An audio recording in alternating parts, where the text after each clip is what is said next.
bonjour, c'est Ursule encore. Alors soyez bénis, on est le 26 février 2018. Alors je viens sonner la trompette aujourd'hui encore afin de rappeler à tout le monde que notre Seigneur Jésus-Christ vient bientôt. Alors tous les signes sont déjà là et on est vraiment dans les préparatifs et je viens t'encourager, toi qui m'écoutes, à ne pas perdre le temps dans certaines futilités, mais à te concentrer, vraiment à te sanctifier, parce que le Seigneur Jésus-Christ revient. Et il vient chercher une église glorieuse, sans tache ni ride. Alors, il y a beaucoup de personnes qui disent que une fois qu'on a donné sa vie à Jésus-Christ, on est sauvé et on sera enlevé. Non, c'est pas ça. Oui, on est sauvé, mais si tu marches dans la sainteté à tous les jours, si tu te dépouilles des œuvres de la chair pour revêtir les œuvres de l'esprit, oui, tu seras enlevé. Sinon, tu risques de te retrouver dans la situation des cinq folles. Alors, dans la parabole des 10 vierges. Alors, il est très important que tu puisses vraiment te retrouver parmi les cinq sages et cela demande que tu maintiennes une vie d'intimité avec ton Seigneur. Alors, je viens t'encourager à cela ce jour-là encore. Donc voilà, alors aujourd'hui on continue sur le même thème, c'est-à-dire le mariage. Parce que vous savez, il y a plusieurs qui risquent rater la présence de Dieu, tout simplement à cause de leur mariage qui est souvent houleux. Ou bien il y a certains qui sont déjà, oui, déjà partis, ont déjà quitté ce monde, je veux dire, mais certains ont dû se retrouver vraiment du côté opposé à celui de Dieu, tout simplement parce que leur mariage n'a pas été. Alors je viens nous encourager vraiment à tout faire pour bâtir. Alors je suis tombée sur le témoignage d'une sœur qui prêchait la parole, qui était en même temps un pasteur, mais qui avait des sérieux problèmes dans son couple. Et la grâce de Dieu a fait que elle est morte, mais Dieu n'a pas voulu vraiment que elle passe directement à l'éternité. Et Dieu lui a donné cette grâce-là de venir dans le paradis, mais aussi d'aller en enfer pour essayer de voir, pas pour essayer de voir, mais le Seigneur lui a montré et le paradis et l'enfer où elle devrait se retrouver en enfer si vraiment le Seigneur ne lui avait pas accordé une grâce. Et elle se retrouvait en enfer. Pourquoi? À cause de sa relation du couple qui vraiment n'allait pas selon le Seigneur. Alors le Seigneur lui a dit, pourquoi vas-tu te retrouver en enfer? À cause de ta relation avec ton mari. Et c'est ça la question que Jésus pose à chacun d'entre nous. Pourquoi toi, ma soeur, te retrouverais-tu en enfer, par exemple, parce que vraiment ça ne va pas dans ton couple? Ou bien pourquoi toi, mon frère, te retrouverais-tu en enfer, parce que ça ne va pas avec ta femme? Alors il est très important qu'on puisse vraiment marcher dans la paix, même dans nos relations de couple. Évidemment, dans la vidéo précédente, j'ai déjà dit que si tu vis maritalement avec quelqu'un, je t'encourage vraiment à régler cette situation-là.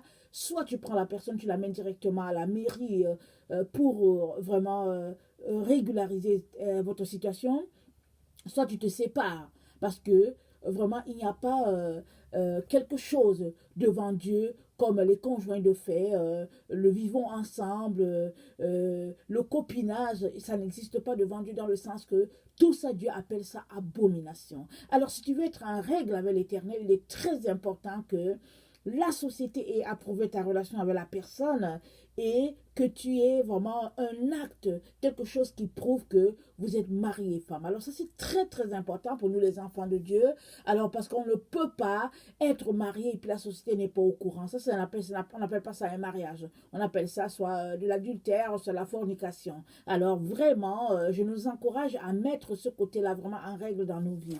Alors, aujourd'hui, donc, je vais continuer sur les principes de Dieu pour un mariage réussi. Alors, on va lire Éphésiens 5, le verset 22 au verset 32, au verset 33, pardon. Alors, je vais lire, Femmes, que chacune soit soumise à son mari comme au Seigneur, car le mari est le chef de la femme, comme Christ est le chef de l'Église, qui est son corps, et dont il est le sauveur. Or, de même que l'Église est soumise à Christ, les femmes aussi doivent l'être à leur mari en toutes choses. Marie, que chacun aime sa femme, comme Christ a aimé l'Église et s'est livré lui-même pour elle, afin de la sanctifier en la purifiant et en lavant par l'eau de la parole, pour faire paraître devant lui cette Église glorieuse, sans tache, ni ride, ni rien de semblable, mais sainte et irréprochable. C'est ainsi que le mari doit aimer sa femme comme son propre corps. Celui qui aime sa femme s'aime lui-même. Car jamais personne n'a haï sa propre chair, mais il la nourrit et en prend soin, comme Christ le fait pour l'Église. Parce que nous sommes membres de son corps, c'est pourquoi l'homme quittera son père et sa mère, s'attachera à sa femme, et les deux deviendront une seule chair. Ce mystère est grand. Je dis cela par rapport à Christ et à l'Église. Du reste, que chacun de vous aime sa femme comme lui-même et que la femme respecte son mari. Donc voilà, le Seigneur Dieu a établi une hiérarchie dans le couple. C'est comme la situation de Ésaü et de Jacob. Vous savez, Ésaü était l'aîné et Ésaü a méprisé son droit d'aînesse. Il a dit à Jacob, ben, écoute, que veux-tu que je fasse avec le droit d'aînesse? Moi j'ai faim, donne-moi ton potage. Alors c'est comme ça qu'il a vendu son droit d'aînesse à Jacob. Et quand le moment est venu d'avoir la bénédiction, alors Ésaü voulait cette bénédiction-là, mais au fait, il avait oublié qu'il avait déjà cédé à Jacob son droit d'aînesse. Alors, Jacob, c'est comme ça que Jacob a pris la bénédiction. Mais au fait, ce qui se passe dans le fond, c'est que Ésaü a méprisé son droit d'aînesse et Dieu n'a pas aimé ça. Il n'a pas aimé parce que quand Dieu te donne quelque chose, c'est parce que aux yeux de Dieu, c'est précieux. Alors tu dois en prendre soin. Alors Dieu a, a trouvé que dans la relation de couple, parce que Adam a été créé en premier, Dieu a dit que Adam sera le chef, et puis la femme, elle vient en second, et puis Dieu lui a dit elle doit respecter son mari, et le mari doit aimer sa femme. Alors ça ne veut pas dire que le mari devient un bourreau, un geôlier qui passe son temps à maltraiter sa femme et tout, et que la femme, elle devient une esclave, une bonne à rien faire, une domestique. Ce n'est pas ça, c'est pas de ça qu'il est question. Comme on vient de le lire, Dieu a dit, il a demandé à l'homme d'aimer sa femme tout comme Christ a aimé l'Église et s'est livré pour elle. Alors nous savons tous le sacrifice de Christ à la croix, ça n'a pas été quelque chose de facile. Jésus a donné de sa vie pour que toi et moi puissions être sauvés, pour que toi et moi puissions être appelés enfants de Dieu, pour que toi et moi puissions bénéficier de toutes les grâces que Dieu a en réserve pour tous ceux-là qui vont croire au Seigneur Jésus-Christ. Donc, Jésus a pris dans l'exemple, Jésus ou bien Dieu, si vous voulez, a pris l'exemple sur cette relation-là entre Jésus-Christ et son épouse qui est l'Église pour que la relation entre l'homme et la femme soit pareille. Alors, donc ça demande que l'homme puisse faire beaucoup d'efforts pour pouvoir amener sa femme dans un état de gloire, comme Christ a amené l'Église dans un état de gloire, parce que Christ n'a jamais oublié son Église. Christ continue d'en prendre soin jusqu'aujourd'hui. Et puis, il continue de sanctifier l'Église afin que le jour qu'il viendra l'enlever de la terre, elle soit polie, glorieuse. Alors, c'est comme ça que Dieu veut que l'homme prenne soin de sa femme. Maintenant, dans la réalité, est-ce que c'est ça qui se passe? Oui, peut-être qu'il y a des hommes qui font des efforts pour pouvoir aimer leur femme comme Dieu le demande. Mais quand on regarde de plus proche, ce n'est pas toujours ce qui se passe. Souvent, les femmes sont maltraitées, elles sont méprisées, elles sont bafouées, et cela non pas seulement par les personnes de dehors, mais la première personne qui fait ça, c'est le mari de la femme, celui qui partage tout, qui partage tout avec cette femme-là. Très souvent, c'est celui-là qui maltraite cette femme-là. Comment expliquer cela? Comment comprendre cela? Parce que quand la personne n'est pas chrétienne, on va dire que, ok, d'accord, il n'a pas la révélation de Dieu. Mais quand la personne est chrétienne et qu'il fait ça, on est tout simplement renversé, on ne comprend pas.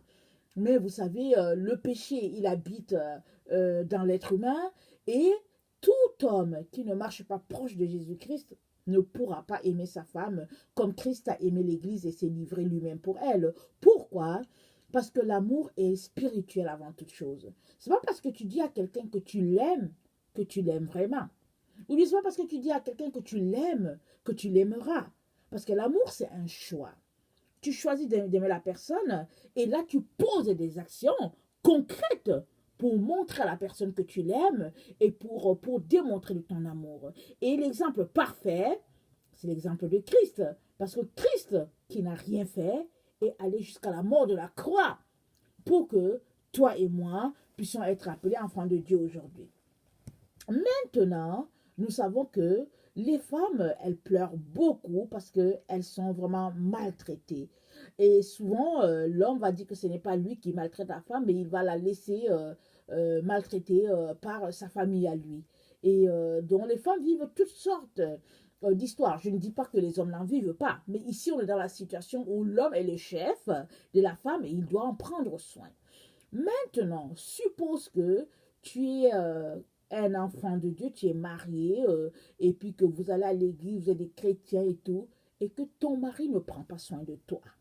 Et que vraiment, quand tu regardes, tu vois vraiment que c'est le pire mari que Dieu ait pu te donner. Exemple. Alors, qu'est-ce que tu dois faire en tant que femme? Si c'est ça que tu vois, si tu vois que ton mari vraiment, c'est quelqu'un qui ne veut rien faire, qui ne veut pas aimer, qu'est-ce que tu dois faire?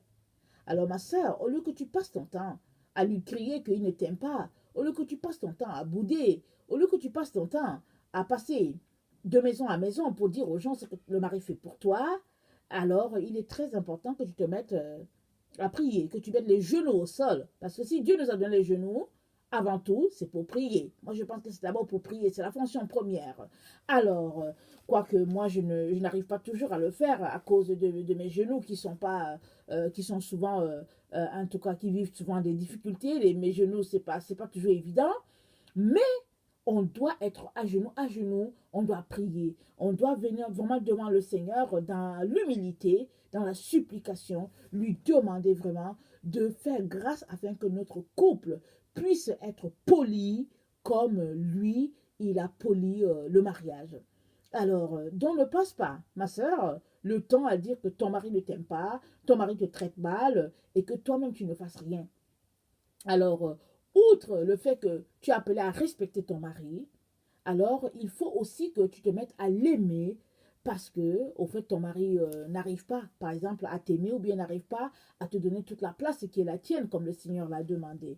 Alors, moi, je sais que ce n'est pas quelque chose de facile parce que très souvent, quand on est blessé, on a aussi tendance à blesser. Et alors, euh, et souvent, les couples se retrouvent dans cet engrenage-là où l'homme blesse la femme blesse l'homme, et puis bon, finalement, on ne s'en sort pas. Et on a affaire à un couple qui passe son temps à se lancer des injures, à se lancer des pierres. Et ça, c'est une situation qui offense beaucoup le Père. Pourquoi? Parce que justement, si il n'y a pas la paix dans votre couple, vous n'allez pas entendre Dieu.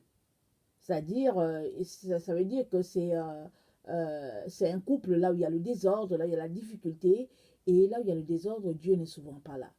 C'est pourquoi je viens t'encourager, toi ma sœur, à te retrouver, à prier beaucoup, à intercéder, à jeûner même s'il le faut pour ton couple. Pas forcément pour que ton mari puisse t'aimer, parce que ça, ce serait un peu comme égoïste, mais de prier afin que vous soyez ce couple-là que Dieu a mis sur la terre et que vous puissiez refléter la gloire de Dieu. Et ça demande vraiment que tous les deux vous puissiez prier. Maintenant, si le mari est quelqu'un qui est vraiment très porté vers les choses du monde, la télévision, Internet, les cellulaires, et qu'il ne fait pas sa part, ne fais pas comme lui, ne boude pas, ne te fâche pas, ne claque pas la porte, mais viens devant le Seigneur et puis demande-lui qu'est-ce que toi tu peux faire pour pouvoir améliorer la situation de votre couple. Parce qu'il est très important, à cette heure-là critique, qu'il y ait toujours quelqu'un à la brèche pour prier pour la famille. Et en tout temps d'ailleurs, il faut qu'il y ait quelqu'un à la brèche. Parce que si vous êtes un couple avec enfants, alors les enfants, ils apprennent, non pas parce qu'on leur dit de faire ceci ou de ne pas le faire, ils apprennent parce qu'ils nous voient faire. Alors, tu ne peux donc pas dire que tu es enfant de Dieu et tu marches dans les disputes avec ton mari ou avec ta femme à longueur de journée. Et que veux-tu que les enfants apprennent? Alors, il est vraiment important qu'on puisse travailler à cela. Aujourd'hui, vous savez, avec le modernisme, avec tout ce que l'être humain dispose comme technologie, souvent il n'y a pas le temps pour prier. Souvent il n'y a pas le temps pour s'occuper de sa femme. Parce que l'homme, par exemple, il peut aller sur Internet, il peut prendre son cellulaire, parler avec quelqu'un à l'autre bout du monde, il peut aller devant la télévision, regarder ses matchs, alors il peut regarder tout ce qu'il veut, ou bien s'asseoir avec quelqu'un, parler de politique. Quand bien même la personne ne serait pas là, il peut prendre son cellulaire, appeler à l'autre bout du monde pour parler de politique. Donc, vous voyez, il y a beaucoup de divertissement. Ce qui fait que finalement, on se retrouve à faire toutes ces choses-là et on ne se concentre pas sur ce que Jésus nous a demandé. Or, ce que Jésus nous a demandé, c'est essentiel. C'est-à-dire, l'homme doit aimer sa femme et la femme doit respecter son mari. Et vraiment, je viens nous encourager à travailler à cela. Parce que la Bible dit que qui veut aller loin ménage sa monture. Alors, si tu veux vraiment que ton couple réussisse, alors il faut que tu y travailles. Parce que les choses vont pas aller, ça va pas fonctionner comme sur des roulettes. Parce qu'il y a des personnes qui, une fois qu'elles sont mariées, se disent que bon, elles sont mariées et puis que bon, ça va marcher. Elles ne font absolument rien pour régler le problème. Et si un problème qui éclate, ben souvent, ces personnes-là peuvent appeler dans la famille de la femme pour dire que la femme est comme ci, la femme est comme ça, alors que, au fait, le comportement de la femme te dit tout simplement que tu n'es pas en train de faire ta part dans la famille. Donc, vraiment, j'aimerais vraiment nous encourager à régler ces problèmes-là. Un mari qui aime sa femme, qui la sanctifie, c'est un mari qui prend la Bible et qui dit chérie, viens, on va étudier la parole de Dieu. C'est un mari qui dit chérie, viens, on va prier. C'est un mari qui est capable de voir que sa femme, au fait, elle se comporte un peu mal et au lieu de la mettre à l'extérieur, de l'exposer, alors c'est quelqu'un qui est capable d'appeler cette femme-là pour lui dire que chérie, écoute, ta façon de t'habiller, par exemple, c'est pas correct, j'aimerais que tu changes. Et puis, bon, c'est des petits exemples. Alors, c'est ça, au fait, euh, un époux qui prend soin de son église, qui la rend brillante. Et ça demande que toi, ma soeur, tu puisses aussi être là en train de prier pour dire, Seigneur, aide mon mari à assumer son rôle. Et malheureusement, c'est pas ça qui se passe aujourd'hui dans notre vie. Et souvent, l'autre nous blesse tellement qu'on se dit, bon, moi, je ne vais pas prier pour lui, c'est tant pis pour lui, parce qu'on est blessé. Mais en réalité, si on veut faire la volonté de Dieu, alors on n'a pas le choix que de venir prendre la parole de Dieu et voir comment on peut travailler de manière à s'encourager, de manière à ce que le nom de Dieu puisse être propagé sur la terre. Donc voilà. Alors, maintenant, toi la femme, si Dieu t'a dit de respecter, c'est parce que vous savez qu'on a des difficultés avec le respect, hein, parce que la femme, elle est très, très indépendante, peu importe la femme, au fait, quand elle vient devant une situation, elle voit tout ce qu'il faut faire, et puis souvent, elle n'a pas le temps, il ne faut pas lui perdre le temps, et puis, ce qui fait que, bon, elle peut lancer des paroles par-ci, par-là, surtout celles-là qui sont un peu des leaders dans leur boîte, alors quand elles rentrent à la maison, elles veulent aussi gérer le mari. Mais ma soeur, ça ne se fait pas. Le Seigneur te dit que lui, tu dois le respecter. Alors, tu dois t'abaisser pour ton mari, au lieu de monter vraiment dans tous tes états, et puis le traiter de ce qu'il n'est pas. Le Seigneur te demande de te rabaisser, et puis vraiment de prendre la place qui est la tienne. Et maintenant, pratico-pratique, qu'est-ce que ça veut dire? Ça veut dire qu'il ne faut pas que tu lances des paroles injurieuses à ton mari. Ça veut dire qu'il faut quand même que tu lui donnes à manger. Ça veut dire qu'il faut que tu prépares, mais il faut que tu le serves. Et ça veut dire que il faut que tu le traites vraiment avec beaucoup de douceur et puis avec beaucoup de sympathie. Donc, vraiment, c'est toutes ces choses-là qu'il faut faire. Il ne faut pas plutôt dire, écoute, il ne s'occupe pas de moi, il s'en fout de moi, alors moi aussi, je vais m'en foutre de lui. Parce que si tu te comportes comme ça, sache que tu ne fais pas, tu fais pas mal à ton mari. Oui, peut-être qu'il a un peu mal, mais la personne à qui tu fais le plus mal, c'est au Seigneur Jésus-Christ. Parce que tu fermes les portes de la bénédiction divine sur toi. Alors, voilà, il ne faut pas te déroger de ton poste. Mais il faut savoir comment est-ce que tu peux travailler de manière à ce que le nom de Jésus-Christ puisse être glorifié. Donc voilà, et j'aimerais vraiment t'encourager, toi, sœur, à beaucoup, beaucoup prier. Et puis, quitte à te lever le matin, peut-être 1 heure avant, pour remettre toute la maison à l'Éternel. Parce que si tu ne pries pas, l'ennemi peut te faire tomber. Et généralement, Jésus a dit à ses disciples, il a dit, pas généralement, Jésus a dit à ses disciples, veillez et priez car vous ne savez point, vous ne savez pas l'heure. Et veiller et prier, c'est oui par rapport au retour du Seigneur, mais par rapport à tout dans la vie. Si tu es quelqu'un qui te lève le matin et puis tu mènes ta vie sans prière, alors ne sois pas surpris s'il y a des choses qui viennent vers toi et puis qui te dépassent un peu. Alors que si tu pries, dans tes moments de prière, oui, le Seigneur peut venir te glisser que, bon, voilà ce que l'ennemi a planifié contre toi, et puis il va t'aider à t'en sortir. Alors, il est vraiment essentiel et puis vraiment primordial que chacun prenne son poste et que chacun agisse selon ce que Dieu lui demande. Il y a dans les familles où quand tu arrives, tu te rends compte tout de suite que c'est pas l'homme qui est le chef de la famille, c'est la femme qui porte la culotte, qui porte le pantalon, et puis l'homme est là, et puis c'est un béni oui-oui, et puis il supporte tout simplement. Alors si dans ton couple, c'est ça qui se passe, alors j'aimerais vraiment nous inviter à changer les rôles, parce que madame, c'est très important que tu continues de porter ta jupe ou bien ta robe et que tu remettes à l'homme son pantalon ou bien sa culotte. Parce qu'aujourd'hui, dans nos sociétés, c'est comme si, bon, pour qu'un un mariage fonctionne, il faut que ce soit la femme qui soit la commandante de la maison et que l'homme puisse subir. Alors, si votre couple, c'est comme ça qu'il marche, j'aimerais vraiment vous encourager à remettre les pendules à l'heure, parce que le jour qu'on va se tenir devant Dieu, Dieu ne va pas du tout aimer ça, ma soeur, que toi, tu sois celle-là qui portait les pantalons à la maison et que ton mari plutôt portait les jupes et puis il t'attendait. Donc vraiment, il est important qu'on puisse se concentrer sur les Écritures et vivre selon les Écritures. Parce qu'on ne peut pas se permettre de vivre d'une autre façon en disant que bon, il y a l'émancipation de la femme, il y a la marche de la femme, il y a ceci, il y a cela. Non, non, non.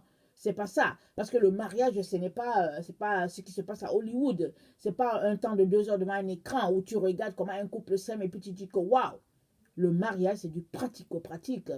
Quand vous venez de vous marier, peut-être que les deux premières années, c'est le fun, c'est bien. Et puis bon, après cela, ben, écoutez, les troubles peuvent venir.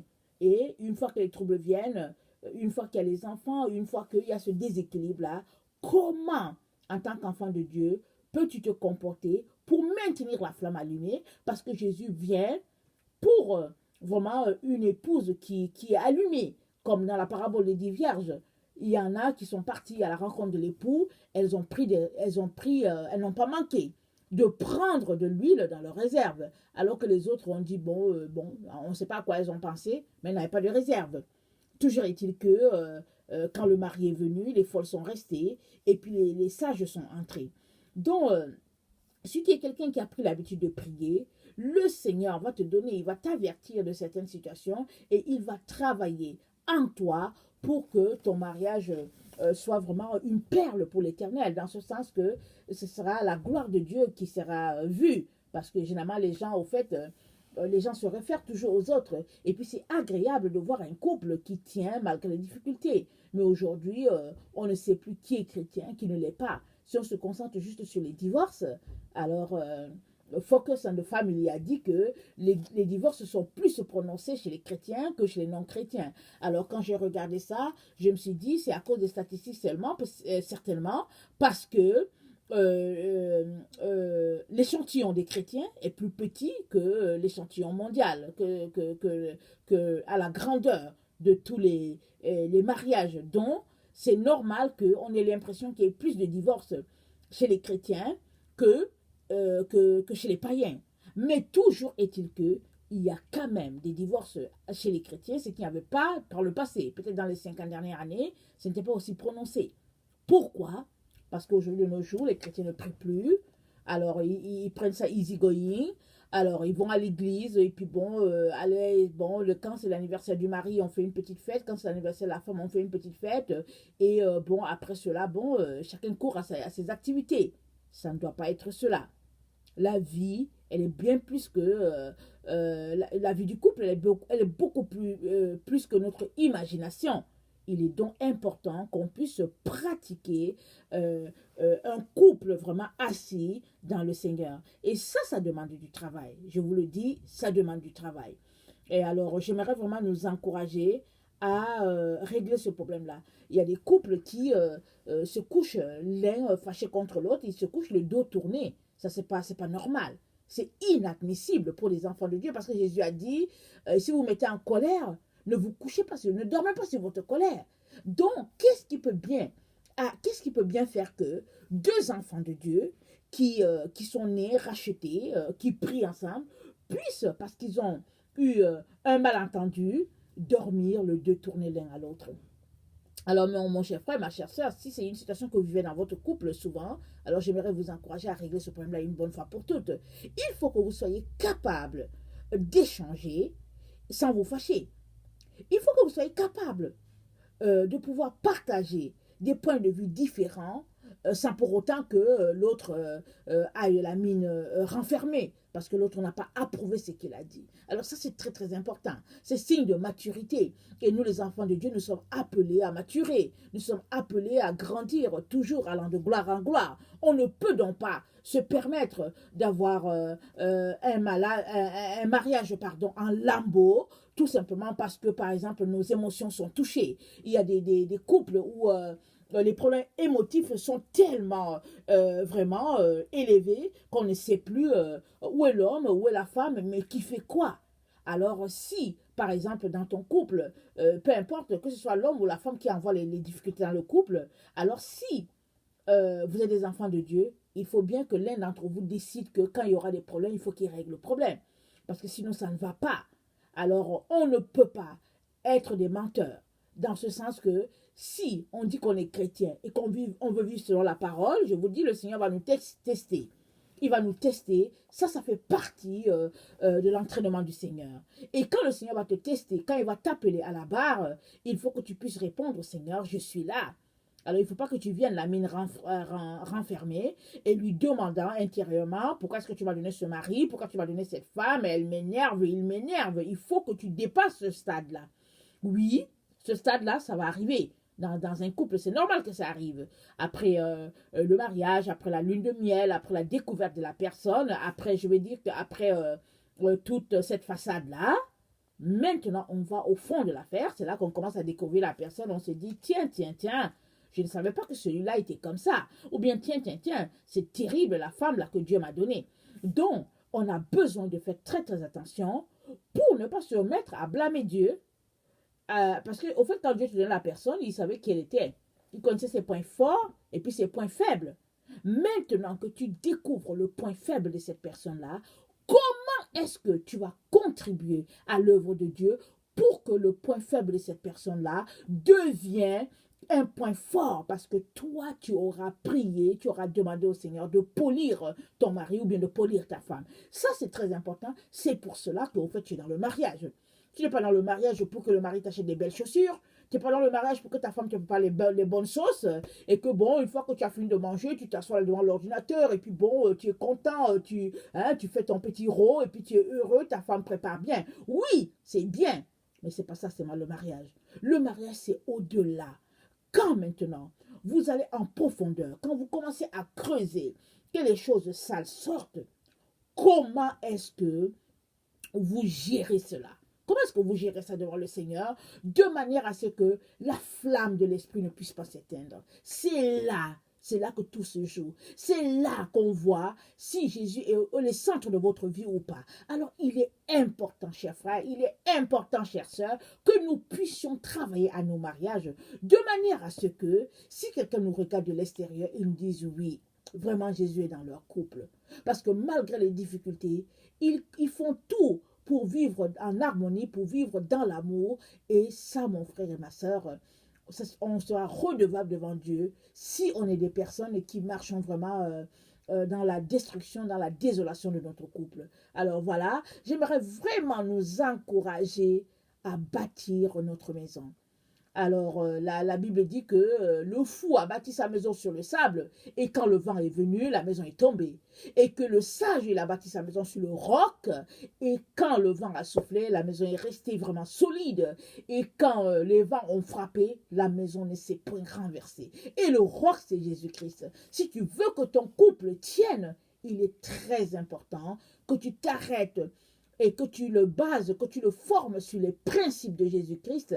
Et Jésus-Christ a dit, l'homme est le chef de la femme et que l'homme doit aimer la femme comme Christ a aimé l'épouse, comme Christ a aimé l'Église, et que la femme doit être soumise, et que la femme doit vraiment respecter son mari. Ça, c'est très important. Ça, c'est le basic.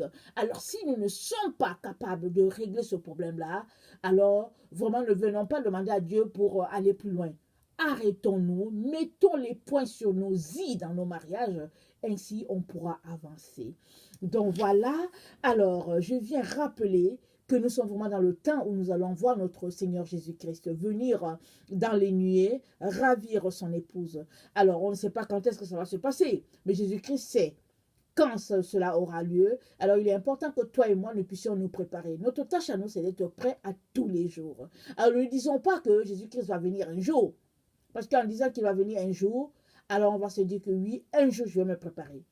Mais si tu vis en te disant que Jésus-Christ va venir aujourd'hui, alors à tous les jours tu vas t'apprêter, et parce que tu te dis que si Jésus-Christ venait aujourd'hui, il est important qu'il te trouve prêt. Alors c'est comme ça qu'on doit vivre à tous les jours, maintenant qu'on sait que nous sommes dans le temps où nous allons voir notre Messie glorieux. Aussi, si tu es quelqu'un qui ne connaît pas le Seigneur Jésus-Christ, j'aimerais te dire que Jésus-Christ est mort aussi pour toi. Il n'est pas mort seulement pour les chrétiens, entre guillemets, mais il est mort pour l'humanité entière. Parce qu'il fallait une brebis sans tache, un agneau vraiment qui n'a rien de cassé sur lui, pour être offert. Et Jésus a été trouvé, cet agneau-là, sans tache. Et cet agneau-là a été immolé pour le péché de toute l'humanité. Alors, si toi, vraiment, tu fréquentes une religion, peu importe si c'est la religion chrétienne, la religion musulmane, la religion bouddhiste, peu importe la religion, je veux te dire qu'aucune religion ne peut te sauver. La seule personne qui peut te sauver, c'est Jésus-Christ. Et puis, c'est une question de relation. Alors, j'aimerais t'inviter à lui donner ta vie.